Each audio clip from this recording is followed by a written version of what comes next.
Hello friend, অনেকদিন পর আজকে একটা বড় ব্লগ তোমাদের সাথে শেয়ার করতে চলেছি। অ্যাকচুয়ালি আজকে আমাদের সন্টাই দিদির বাড়িতে ইনভিটেশন আছে, তো আমি মাসির বাড়িতে আছি, এখন রেডি হচ্ছি। তো তারপরে আমরা যাব বেহালা। তো ভিডিওটা তোমরা দেখতে থাকো। আজকে সন্টাই দিদির মেয়ের বার্থডে, তো আমি বার্থডে গার্লের জন্য একটা ডল কিনেছিলাম গিফট হিসেবে। এই যে আমরা এখন যাওয়ার জন্য ওয়েট করছি, গাড়ি আসছে। তো আমরা সবাই চলে এসেছি, এইবার আমরা যাব।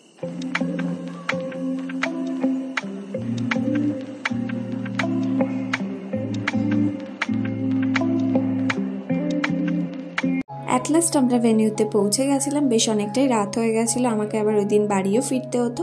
ভেতরে না ভীষণ সুন্দরভাবে ডেকোরেট করা ছিল, গেটটাও খুব সুন্দরভাবে সাজানো ছিল।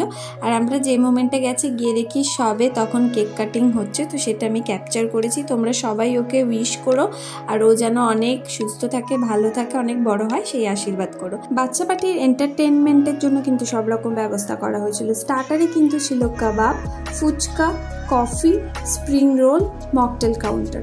তো তোমাদের সাথে আমি সেটাও শেয়ার করেছি অল্প অল্প করে। আর সত্যি কথা বলতে বেশ অনেকদিন পর সবার সাথে দেখা হয়ে বেশ ভালোই লেগেছিল, কিন্তু ভাইয়েরও ইনভিটেশন ছিল অফিসের জন্য, ও যেতে পারেনি। তারপরে আমরা চলে গেছিলাম খেতে।